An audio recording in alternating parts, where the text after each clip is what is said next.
kalusugan ng bato para sa lahat. Ito ang motto ng araw na ito at mayroong 8 simpleng hakbang para maiwasan ang sakit sa bato.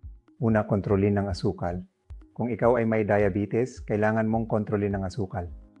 Pangalawa, kontrolin ang iyong presyon ng dugo. Kung may alta presyon ka, kailangan mong kontrolin ang iyong presyon ng dugo.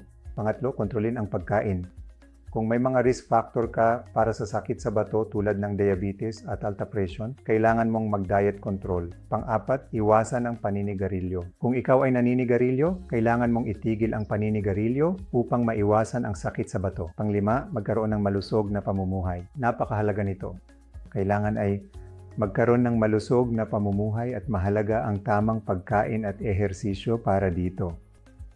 Pang-anim, iwasan ang pag-inom ng mga gamot na nabibili lang basta-basta sa botika.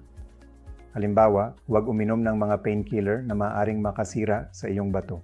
Pang-pito, kung meron kang alinman sa mga problemang ito tulad ng diabetes at alta presyon, magpa-regular na pagsusuri at kumonsulta sa iyong doktor. At ang huli, pang-walo, na napakahalaga rin, uminom ng sapat na tubig.